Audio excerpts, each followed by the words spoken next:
종을 통해 주시는 말씀은 우리 골로새서 3장 15절에서 17절 말씀까지입니다. 골로새서 3장 15절에서 17절 말씀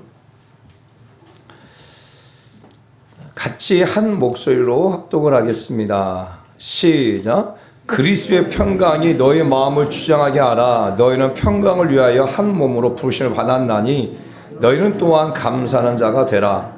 그리스도의 말씀이 너희 속에 풍성히 거하여 모든 지혜로 피차 가르치며 권면하고 시와 찬송과 신령한 노래를 부르며 감사하는 마음으로 하나님을 찬양하고 또 무엇을 하든지 말에나 일에나 다 주 예수의 이름으로 하고 그를 힘입어 하나님 아버지께 감사하라. 아멘. 저는 본문의 말씀을 가지고 한번 따라서 합시다. 너희는 감사하는 자가 되라. 옆 사람 보고 고백합시다. 너희는 감사하는 자가 되라. 당신은 감사한 자가 되십시오. 이렇게. 할렐루야. 우리 사랑하는 성도 여러분, 모두가 다 감사하는 자가 되기를 예수님의 이름으로 축복합니다. 일본의 개신교 사상가이자 종교 비평가였던 우찌무라 간조가 이런 말을 남겼어요. 하나님에게 저주가 있다면 그것은 질병도 실패도 배신당하는 것도 아니다. 만일 저주가 있다면 세 가지다. 하나는 아무리 믿으려 해도 하나님이 믿어지지 않는 것. 두 번째는 아무리 성경을 읽어도 하나님의 말씀이 들리지 않는 것. 세 번째는 아무리 감사하려고 해도 감사가 안 되는 것이다 라고 말하고 있어요. 하나님께서 사람에게 저주를 내릴 때 실패와 배신과 상처와 이런 것이 저주가 아니라 이 우찌무라 간조는 아무리 하나님을 믿으려고 해도 믿어지지 않는 것, 그게 저주다. 아무리 말씀을 읽어도 그 말씀을 들어도 그 말씀이 들려오지 않는 것이 저주다. 아무리 감사하려고 해도 감사가 안 나온 게 저주다. 우리 사랑하는 성도 한 분 한 분들은 이것과 아무 상관이 없는 자인 걸 축복합니다. 예수 그리스도를 믿게 된 걸 축복합니다. 그리고 하나님의 말씀이 막 들려지고 하나님의 말씀이 여러분의 심령을 깨트게 되어지는 걸 축복합니다. 그리고 우리 사랑하는 성도 여러분 입술 속에 늘 감사가 있음을 감사합니다. 신학자인 폴 틸리라고 하는 신학자는 감사하는 생활은 그것 자체가 벌써 축복이다. 내가 감사하는 생활을 하고 있다면 나는 지금 축복을 받은 자라는 거죠. 반대로 말한다면 내가 아무리 환경이 좋고 아무리 많은 것을 배우고 많은 것을 가지고 있다 할지라도 내가 지금 감사하지 못하고 있다면 그 사람은 지금 저주를 받은 것과 같다라는 거예요. 사랑하는 성도 여러분 지금 축복을 받았습니까? 아멘. 축복을 받았습니까? 아멘. 다시 말한다면 감사하는 생활을 하고 있습니까? 아멘. 감사하는 생활 그 자체가 곧 축복이다라는 거죠. 아멘. 오늘 본문 말씀은 사도 바울이 옥중에서 쓴 옥중서신입니다. 그런데 이 옥중에서 감옥에 있다고 하는 것이 얼마나 괴로움이에요. 자유도 박탈당하죠. 또 자기가 무엇인가 하고 싶은 것을 할 수 있겠어요? 할 수 없죠. 또 많은 핍박을 받죠. 또 매질을 당하기도 하죠. 많은 모욕을 당하기도 하죠. 그 안락한 곳에서 기록한 것이 아니라 옥중에서 골로새 교회 성도들에게 쓴 편지가 바로 이제 그 골로새서예요. 근데 이 빌립보도 옥중서신인데 이 빌립보에서는 계속 빌립보 교회 성도들에게 무엇을 계속 말하고 있냐면 너는 기뻐하라, 기뻐하라, 기뻐하라 말씀을 많이 하고 있어요. 근데 골로새서에 와서는 그 골로새 교회 성도들에게 너희는 감사하는 자가 되라 라고 말하고 있어요. 너희는 감사한 자가 되라. 너희는 감사함으로 하나님 앞에 찬양하고, 너희는 감사함으로 무슨 일을 하든지 말이나 일이나 다 감사함으로 하라라고 말하고 있어요. 사랑하는 성도 여러분, 왜 사도 바울은 그 옥중에서도 이렇게 그 골로새 교회 성도들에게 감사하라 할 수 있었을까? 이런 질문을 할 수가 있겠죠. 그러면 사도 바울 마음에 이 옥중에 있으면서도 자신의 마음에 감사하는 마음이 없었다고 한다면 그런 고백을 골로새 교회 성도들이 할 수 있을까요? 없죠. 사랑하는 성도 여러분, 여러분도 마찬가지잖아요. 여러분의 마음에 기쁨이 있고 여러분의 마음에 감사가 있으면 그 기쁨과 감사가 내가 만나는 사람들에게 기쁨으로 표현되어지고 감사로 표현되어지겠죠. 그러나 여러분의 마음에 원망과 불평과 짜증과 분냄이 있다면 그 마음이 여러분 만나는 사람들에게 그렇게 표현될 수밖에 없겠죠. 그렇죠? 그와 마찬가지죠.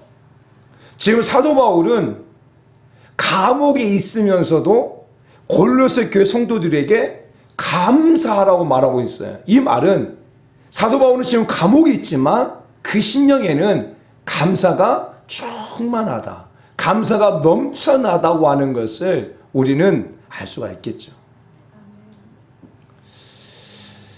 그러면 사도 바울은 왜 감사가 이렇게 넘쳐났을까라고 하는 거죠. 왜? 환경은 감옥인데 그 감옥 속에서도 왜 사도 바울은 이게 감사가 넘쳐날 수 있었을까라고 하는 거죠. 근데 오늘 본문에 보면 그것에 대한 답을 말해주고 있어요. 첫 번째 답이 무엇이냐면 그리스도의 평강이 지금 사도 바울의 마음을 주장하고 있다는 거예요.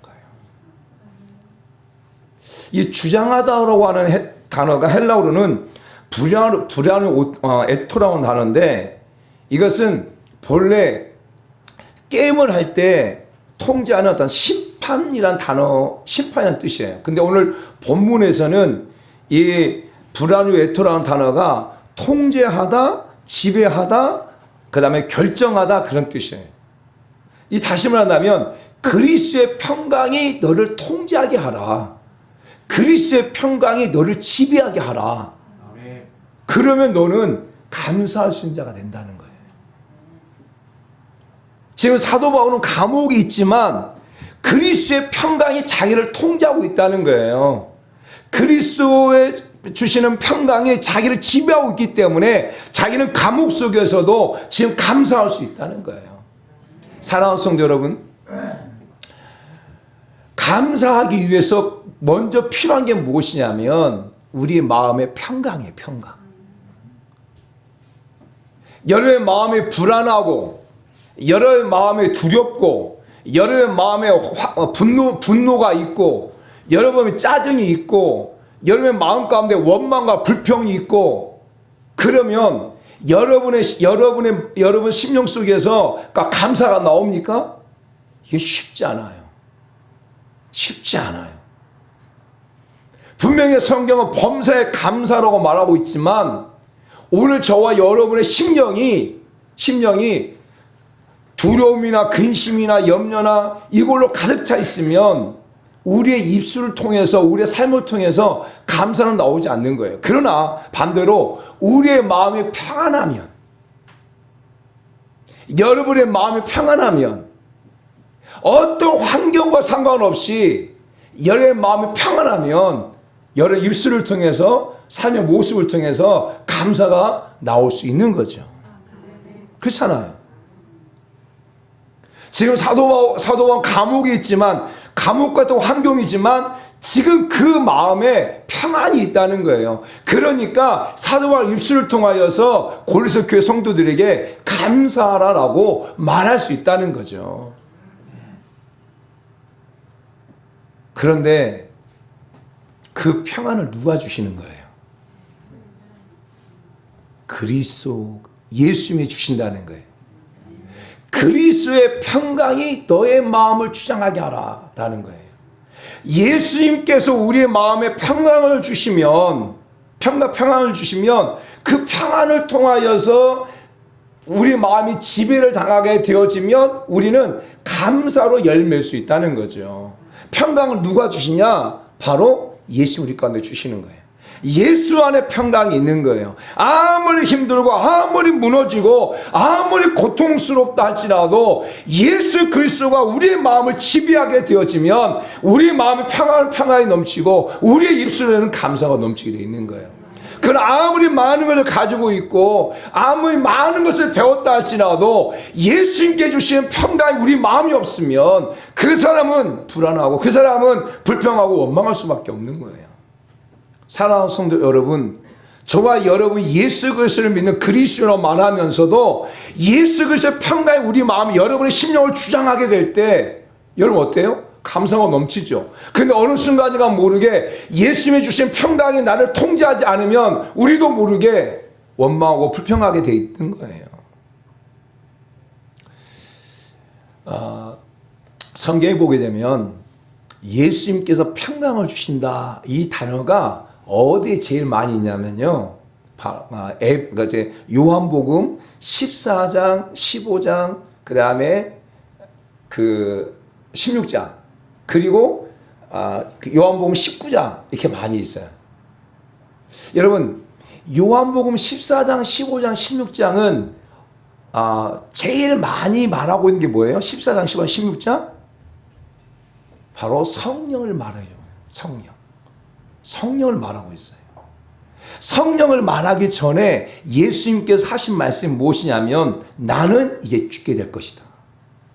나는 죽게 되어지고 죽은 지 사흘 만에 나는 부활할 것이다. 그리고 내가 이제 떠나면 성령을 보내줄 것이다. 이렇게 얘기하고 있어요. 14, 15, 16장에. 그러니까 제자들은 예수님께서 요한 13장에서 내가 떠날 것이다. 너희가 나를 버릴 것이다. 라고 계속 얘기하니까 제자들의 마음에는 어떤 마음을 가지고 있었냐면 근심이 쌓이기 시작한 거예요. 이제 예수님이 떠난다고 말하니까 예수님께서 이제 죽게 된다고 말하니까 제자들의 마음은 근심이 가득한 거예요. 그래서 요한복음 14장 1절 말씀 보면 너희는 마음에 근심하지 말라. 하나님을 믿으니 또 나를 믿으라. 이렇게 고백하고 있는 거예요. 왜? 지금 제자들이 내가 떠난다고 말하니까, 예수님이 떠난다고 말하니까, 예수님 죽는다고 말하니까 그 마음에 근심이 쌓이니까. 그러면서 요한복음 14장 27절에 말합니다. 평안을 너에게 끼치노니 곧 나의 평안을 너에게 주노라. 내가 너에게 주는 것은 세상이 주는 것 같이 아니하니라. 너희는 마음에 근심도 하지 말고 두려워하지도 말라. 할렐루야. 평안을 너에게 준다. 그리고 요한복음 16장 33절 말씀 보면 같이 한번 읽습니다. 시작. 이것을 너희에 이르는 것은 너희로 내 안에서 평안을 누리게 하려 함이라. 세상에서 너희가 환난을 당하나 담대하라. 내가 세상을 이겨노라. 할렐루야. 불안에 떨고 있는 예수님이 떠난다고 예수님이 죽고 난 다음에 사흘 만에 부활할 것이라고 말했을 때 제자들은 불안에 떨고 있었어요. 그런 제자들 향해서 말하는 게 뭐냐면 내가 평안을 너에게 준다 말하고 있어요. 그리고 예수님께 실제로 우리의 모든 죄를 짊어지고 십자가에 죽으셨죠. 그 죽으시고 난 다음에 3일 만에 부활하셨어요. 근데 예수의 제자는 그걸 믿지 않았죠. 예수의 부활을 그들은 믿지 않았어요. 부활하신 예수님께서 예수님이 제자들에게 찾아옵니다. 제자들은 두려워 떨고 있었어요. 왜? 예수님이 이제 죽었고 그 다음에 많은 대제사장과 많은 유대인들이 예수님을 따랐던 제자들을 갖다가 어떻게든 잡아서 그들도 동일하게 죽이려 했기 때문에 그들은 피해서 숨어 있었어요. 부활하신 예수님께서 제자들 가운데 찾아오셔서 제일 첫 번째 하신 말씀이 무엇이에요? 자, 요한복음 20장 19절 말씀 볼까요? 요한복음 20장 19절 시작.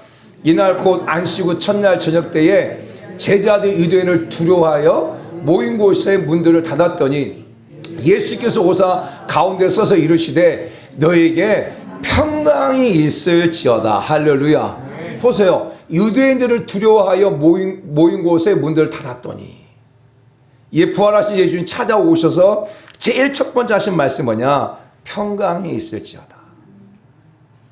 그 제자들이 예수님 모습을 보죠. 그리고 제자들 예수를 보고 기뻐하죠. 그리고 난 다음에 21절 말씀에 또 한 번 더 말합니다. 시작. 예수께 또 이르시되 너에게 평강이 있을지어다. 아버지께서 나를 보내신 것 같이 나도 너희를 보낸도라. 이렇게 말하죠. 근데 이 자리에 누가 없었냐면 도마가 없었어요. 도마가. 그래서 도마가, 예수님의 제자들이 이제 도마한테 와서 예수님 부활하신 예수님이 우리 가운데 찾아오셨다고 말하니까 도마가 말합니다. 나는 믿을 수 없다. 예수님 못 잡았나 손을 만져봐야 되고 예수의 옆구리에 창정을 만져봐야 나는 믿겠다라고 말할 때 부활하신 예수님께 찾아옵니다. 26절 말씀 볼까요? 26절 시작. 여들을 지나서 제자들이 다시 집안에 있을 때에 도마도 함께 있고 문들이 닫혔는데 예수께서 오사 가운데 서서 이르시되 너에게 평강이 있을지어다 하고. 할렐루야. 할렐루야. 사랑하는 성도 여러분, 요한복음에서 계속 말씀하고 있는 게 뭐냐면 바로 예수님의 평강을 말해주고 있는 거예요. 왜? 예수님의 제자들은 예수님이 떠난다고 하는 것 때문에 두려워하고 있었기 때문에. 예수님께서 우리에게 평강을 주세요. 예수님께서 우리 가운데 평강을 주시고 그 평강이 여러분의 마음을 지배하게 될 때 우리는 감사하게 된다는 거예요. 지금 사도 바울은 복음을 전하다가 감옥에 갇혀 있어요. 환경은 완전히 무너져 있고, 그리고 언제 풀려날 그런 소망도 없고, 그냥 이 감옥에 죽을 수도 있고, 그런 절망적인 상황 가운데 있지만 예수님의 평강이 지금 사도 바울의 마음을 주장하고 통제하니까, 그래서 지배하니까 그 환경 속에서도 감사할 수 있는 거예요. 사랑하는 성도 여러분, 우리 사랑하는 성도 여러분의 심령이 정말 예수 그리스도에 주시는 평강이 여러분의 마음을 지배하기를 만들기를 원합니다. 그래야 우리가 감사할 수 있는 자가 돼요. 내 마음과 내 생각과 내 감정이 내가 지배하게 되어지면 감사가 안 되죠. 여러분의 마음과 생각이 여러분의 남편이든지 여러분의 아내든지 여러분의 주변의 사람들이 그 지배한다고 해서 여러분이 감사가 되나요? 되지 않습니다. 결국 예수 안에 우리가 있어야 되고 예수 그리스도의 평강이 여러분의 심령을 통제할 때 그때 우리가 진짜 감사하게 되어지는 거예요. 그것을 말해주고 있는 거예요. 두 번째 본문을 보게 되면 사도 바울은 골로새 교회 성도들에게 너희는 감사하는 자가 되라고 말하면서 그러면 어떻게 하면 감사가 될 수 있을까? 두 번째 말씀하고 있는 게 뭐냐면 바로 그리스도의 말씀이 풍성히 거할 때 감사하게 됩니다. 오늘 17절 16절 말씀 보세요. 시작. 그리스도의 말씀이 너희 속에 풍성히 거하여 모든 지혜로 피차 가르치고 권면하고 시와 찬송과 신령한 노래를 부르며 감사한 마음으로 하나님을 찬양하고. 보세요. 그리스도의 마음이 너희 속에 풍성히 거하게 되면 우리 안에 감사가 넘쳐요. 여러분의 심령 속에요, 하나님 말씀이 풍성하게 임하게 되어지면 당연히 따라오는 게 뭐냐? 바로 감사. 사랑하는 성도 여러분, 우리 가운데 놀라운 기적, 막 병든 자가 치유되어지고 죽은 자가 살아나고 그 다음에 각색 질병이 치유되어지는 것, 이거 엄청난 기적이죠. 근데 더 큰 기적이 뭐냐면 바로 여러분 안에 감사가 계속 넘쳐나는 기적인 거예요. 그렇잖아요. 좋을 때도 감사가 넘쳐나고 나쁠 때도 감사가 넘쳐나고 문제가 있어도 감사가 넘쳐나고, 이거 기적 아니에요, 기적? 근데 이와 같은 그 감사가 넘쳐나는 기적은 어떻게 이루어지냐? 바로 하나님의 말씀이 여러분의 심령 가운데 가득할 때, 여러분의 생각이 아니라 여러분의 감정이, 여러분의 어떤 지식이 풍성할 때 감사가 넘쳐나는 것이 아니라 하나님의 말씀이 여러분의 심령 가운데 풍성할 때 그때 감사가 넘쳐난다는 거예요. 그때 감사하게 된다는 거예요. 한번 여러분 잘 한번 생각해 보세요. 여러분 하나님의 말씀 막 은혜를 받았어요. 그러면 어때요? 막 감사가 넘쳐나잖아요. 얼굴이 달라지잖아요. 제가 지난주 이렇게 말씀을 전했는데 제가 참 은혜를 받았어요. 저도 은혜를 받고. 그런데 지난주 말씀을 전하는데 이제 말씀 끝나고 난 다음에 우리 선교사님이 그런 간증을 하시는 거예요. 그런 말씀 하시는 거예요.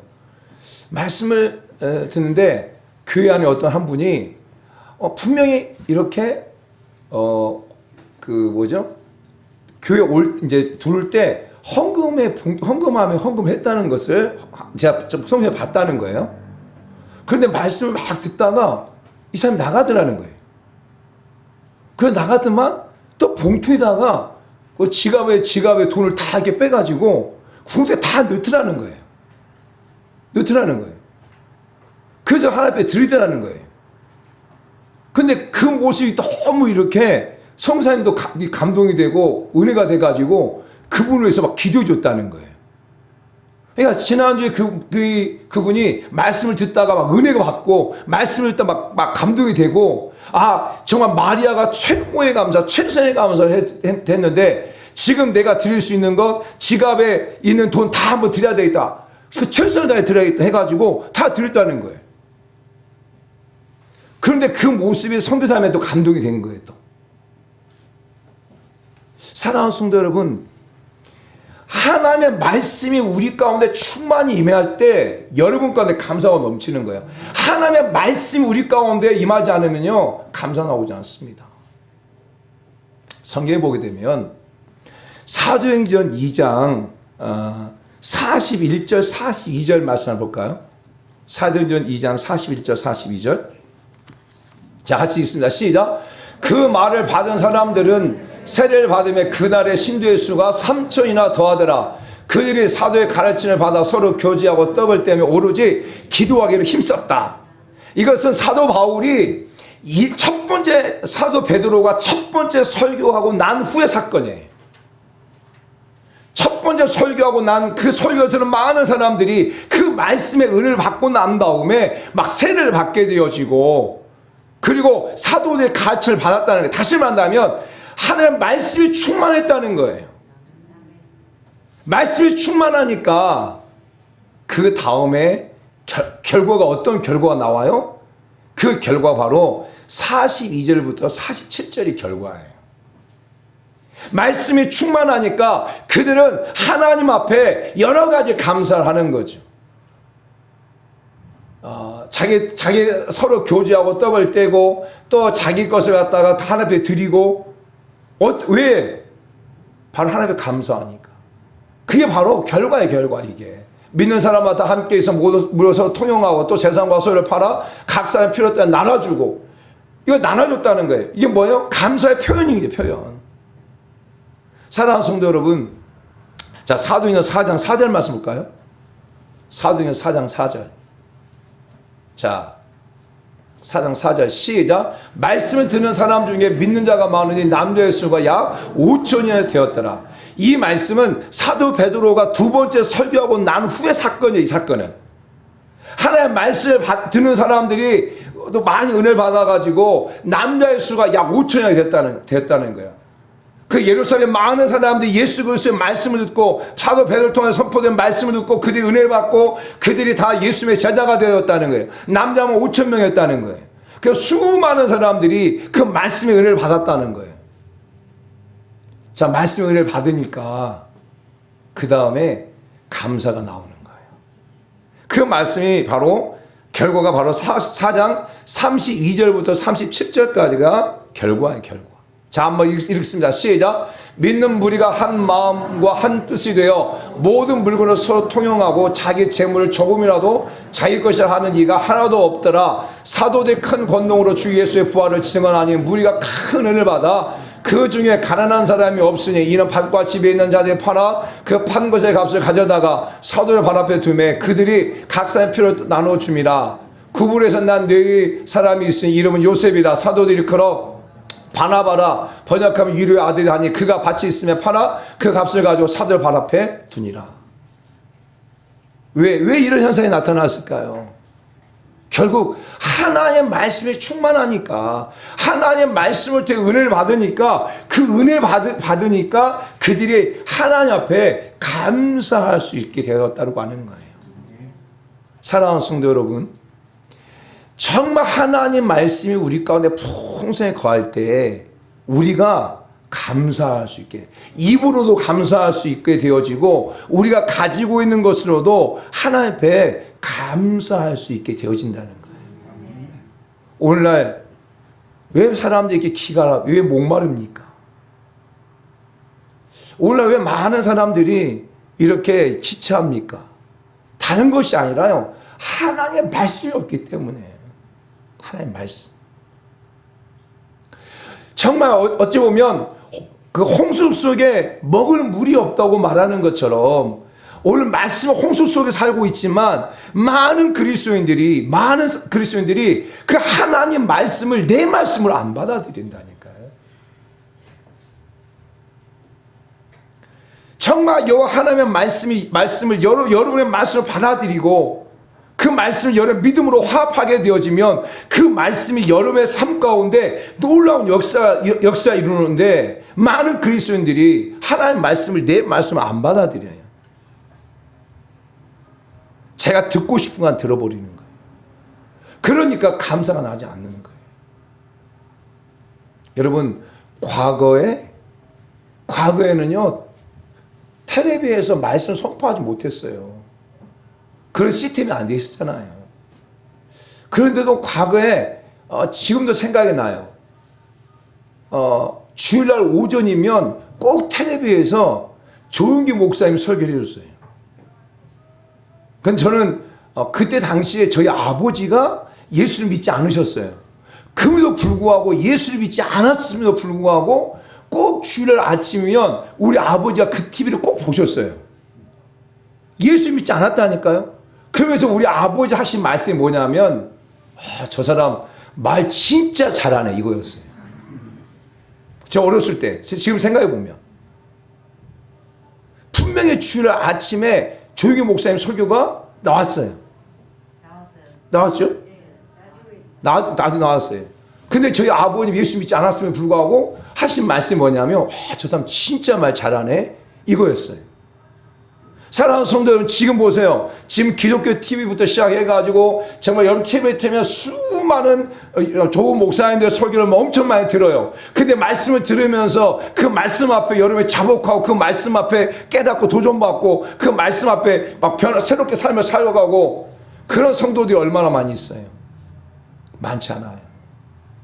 왜냐하면 내가 그 말씀을 내가 듣고 내가 변화되려고 말씀 듣는 것이 아니라 그냥 듣는 거예요. 그냥 내가 그 말씀을 듣고 내가 오늘 새로워져야 됐다고 생각하고 말씀 듣는다면 말씀 듣는 자세가 달라지겠죠.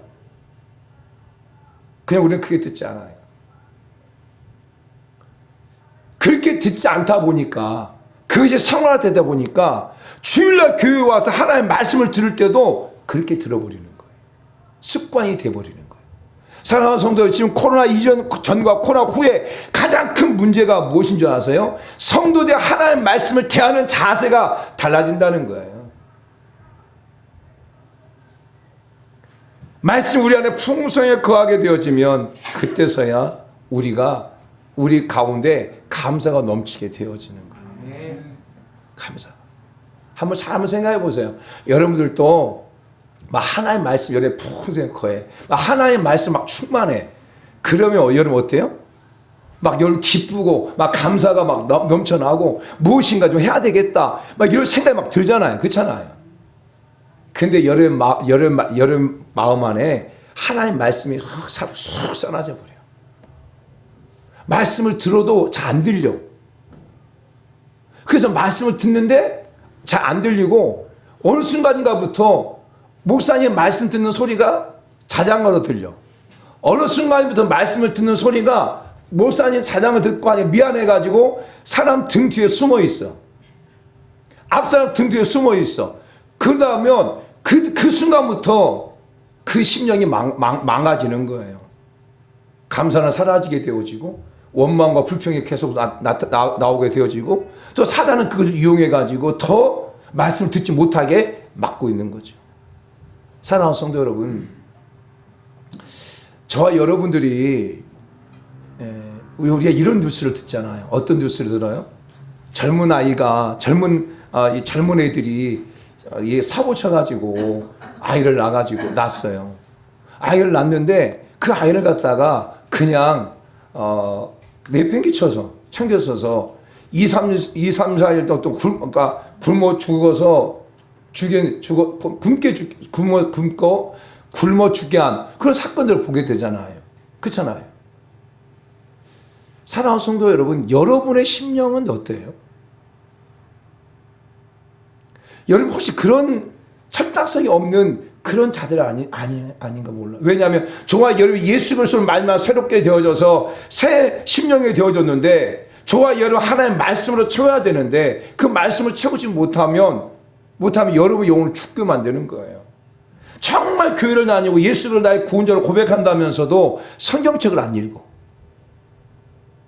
교회를 다닌다고 말하면 성경책을 안 읽어. 그냥 주일날 한번 와서 말씀 듣는 게 다야.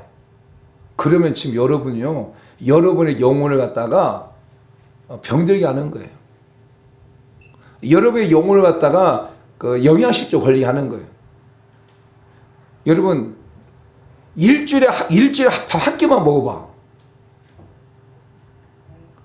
일주일에 꼭 한 끼만 먹어봐요, 여러분. 그럼 여러분 어떻게 돼요? 영양실조 걸려요, 여러분. 그렇잖아요. 밥은 하루에 2끼, 3끼 먹고, 하루에 월요일도 먹고, 화요일도 먹고, 수요일도 먹고, 목요일도 먹고, 금요일도 먹고, 토요일도 먹고, 주일도 먹고 그러는데 영적인 양식은 꼭 주일만 한 번만 먹어. 그러면서도 숨을 헛떡헛떡 살고 있는 거죠. 사랑하는 성도 여러분, 그러니 그 입술에 감사가 넘쳐나겠어요? 아니에요. 정말 우리 사랑하는 성도 여러분들이 정말 여러분의 심령 가운데 하나님 말씀으로 가득 차기를 원해요. 말씀을 먹어야 돼요. 말씀을 읽어야 되고 말씀으로 풍성해야 그 말씀이 여러분이 누군가에게 거기서 감사의 고백을 하게 한다는 거예요. 사도 바울이 감옥에 있어서 뭐 했겠어요? 사도가 감옥에 있어서 뭐 했겠어요? 아마 말씀 읽었을 거예요. 그렇잖아요. 왜냐하면 그것을 어떻게 증명할 수 있어요? 사도행전 10장 말씀 보면 사도 바울이 빌립보에서 복음을 전해 감옥에 갇혔잖아요. 그랬을 때 사도 바울이 바울과 실라가 뭐였어요? 감옥에서 하나님을 찬양하고 기도했을 때 옥문이 열렸잖아요. 만약 예를 들어서 지금 이 사도 바울이 로마 감옥에 갇혀서 그가 할 수 있는 게 뭐였어요? 아마 말씀 읽었을 거예요. 계속 말씀 읽었을 거예요. 말씀 읽다 보니까 그 안에 감사가 넘쳐나는 거예요. 사랑하는 성도들, 아무리 힘들어도요 말씀을 읽으셔야 돼요. 말씀이 여러분 가운데 풍성에 거하게 되어지면 감사가 넘쳐나요. 말씀이 안 들려온다, 말씀이 안 읽혀진다, 그것은 여러분의 신앙에 지금 병들어 있는 거예요. 병들어 있는 거. 그게 점검하는 거예요. 점검. 말씀이 꿀술 좀 달아야 돼. 할렐루야. 그래야 살아있는 거예요. 근데 말씀이 안 들려오고 말씀이 못 읽게 되어지고 말씀만 읽으면 잠이 오고, 그럼 지금 여러분 영적으로 지금 병들어 있는 거예요. 어떻게 해야 돼요? 고쳐야죠. 하나님 계속 기도해야지. 하나님, 내가 말씀을 읽기를 원하는데 말씀을 읽을 수 있도록 은혜를 달라고. 말씀을 읽을 때 잠이 오지 않게 해달라고. 말씀을 읽을 때 그것이 깨달아 알게 해달라고 기도하고, 그래 애쓰고 몸부림쳐야 돼. 할렐루야. 그래야 여러분 심령 가운데 감사 회복되어지고, 여러분이 감사 회복되어지면 여러분의 삶이 감사 회복되어지고 여러분의 자녀의 삶이 감사 회복되어 있는 거예요. 오늘 사도 바울은 또 한 가지를 더 말해주고 있습니다. 무엇을 말해주고 있냐면 바로 정말 너희는 감사한 자가 되기 위해서는 한 가지 말해주는 게 뭐냐면 그를 힘입어 아버지께 감사. 17절 시작. 또 무엇을 하든지 말이나 일이나 다 주 예수님의 이름을 하고 그를 힘입어 하나님 아버지께 감사하라. 그를 힘입어 하나님 아버지께 감사하라. 그를 힘입어. 우리가 예수 그리스도를 힘입어야 돼요. 또 성령을 힘입어야만이 우리가 정말 감사할 수 있는 자가 돼요. 여러분의 생각으로, 여러분의 감정으로, 또 여러분의 지식으로 감사하는 것은 한계가 있는 거예요. 한계가. 그러나 성령의 힘을 입게 되어지면 우리가 감사라고 생각지 못했던 것까지도 감사의 고백을 하게 된다니까요. 그렇잖아요. 여러분 계속 기도하다 보세요. 기도하다 보면 진짜 감사라고 생각하지 못했던 것까지 깨닫게 되어져요. 그래서 하나님 앞에 감사하게 되어지는 거죠. 사도 바울은 예수 그리스도를 믿는 사람을 잡아가는, 또 예수 그리스도를 믿는 사람을 핍박하는 그런 사람이었어요. 비방자였고 폭행자였고 그리고 살인자였고 그가 누구냐? 사도 바울이었잖아요. 근데 그가 다메섹으로 가는 도중에 예수 그리스도를 만나요. 예수 그리스도를 만나고 난 다음에 그는 철저하게 자신의 의지와 자신의 욕심을 가지고 삶을 살려고 한 것이 아니고 늘 정말 하나님의 도우심을 가지고 삶을 살려고 해요. 그래서 사도 바울은 고백합니다. 예수 그리스도 사람들은 그 정과 욕심을 십자가에 못 박았다. 나는 날마다 죽는다. 나는 날마다 내 자신을 쳐서 주 앞에 복종시킨다. 그러면서 또 한 가지 고백합니다. 그게 무엇이냐면 나는 나의 약함을 자랑한다. 왜냐하면 바로 하나님의 능력이 내게 머물게 하기 위해서다. 자, 우리 고린도전서 11장 9절 말씀 볼까요? 고린도전서 11장 9절. 나에게 이르시기를 내 은혜가 내게 족하도다. 이는 내 능력이 약한 데서 온전하여짐이라 하신지라.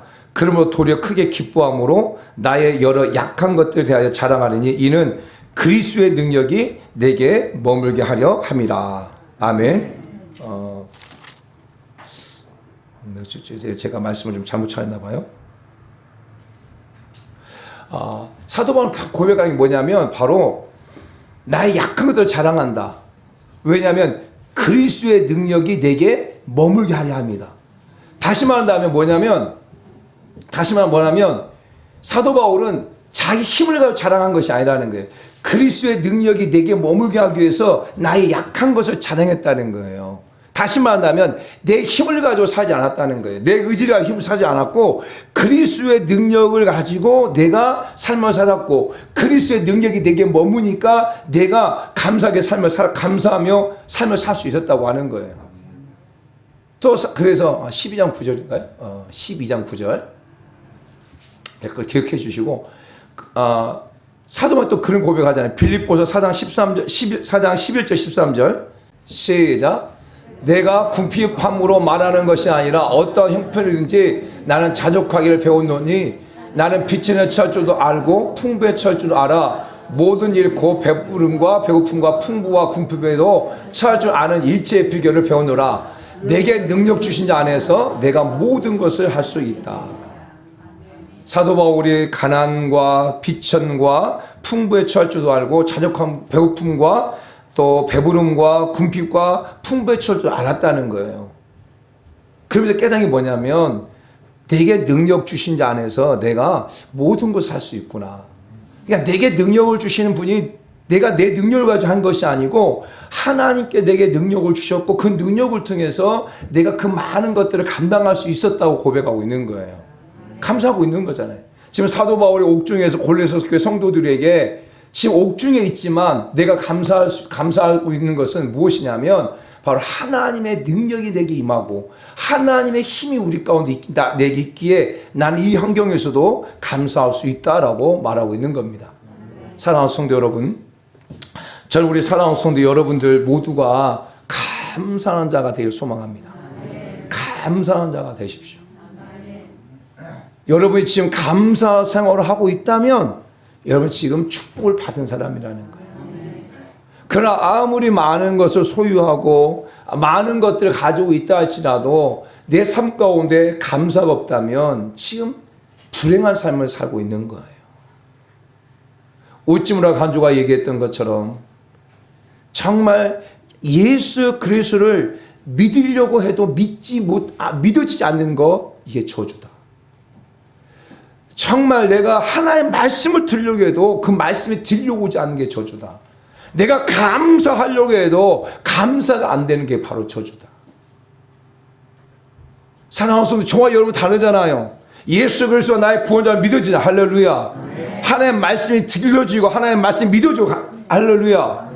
그리고 저와 여러분의 삶 가운데 계속 감사가 넘쳐나고 할렐루야. 그 은혜가 저와 여러분 가운데 있잖아요. 오늘 사도 바울이 골로새 교회 성도들에게 자기는 옥중에서 편지를 쓰면서 너희는 감사한 자가 되라. 왜? 나도 지금 옥중에 있지만 나도 지금 감사하고 있다. 사도 바울 안에 감사가 있었기 때문에 그 골로새 교회 성도들이 감사한 자라고 말할 수 있었던 거예요. 그러면서 사도 바울은 고백합니다. 우리 안에서 너희 안에 예수 그리스도의 말씀이 풍성할 때 우리가 감사할 수 있게 된다. 그리고 그리스도의 평강이 너의 마음을 통제하게 되어지면, 하나님이 주신 평강이 너의 마음을 지배하게 되어지면 너는 감사하게 된다. 그리고 하나님의 힘, 성령의 힘을 입어서 예수님의 힘을 입을 때 너는 감사한 자가 되어진다. 아멘. 이 말씀을 붙잡고 우리 모든 성도 여러분들이 다 감사하는 그런 삶을 살아갈 축복합니다. 기도하겠습니다. 오늘 주신 말씀을 생각하면서 같이 한번 기도하겠습니다. 사랑하는 성도 여러분, 저는 우리 모든 성도 여러분들도 다 감사하는 자가 되길 소망합니다. 감사할 것을 찾기를 원합니다. 제가 오후도 설교를 하겠지만 왜 사람들이 감사를 하냐면 감사할 것을 찾지 않고 감사하지 않을 것만 찾기 때문에 그래요. 그래서 그러니까 감사를 안 되는 거죠. 있는 것에 대해서 감사할 줄 몰라요.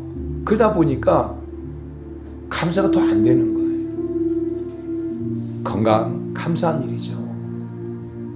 이렇게 예배 드릴 수 있는 거, 공동체가 있는 거 감사한 거죠. 오늘 너희는 감사한 자가 되라 말씀하셨는데 내가 감사하며 살지 못했던 것들을 회개하고 앞으로 감사의 삶을 살겠다고 믿음을 고백하고 나가는 자가 되길 원합니다. 주님의 이름으로 통성함 기도하겠습니다. 주여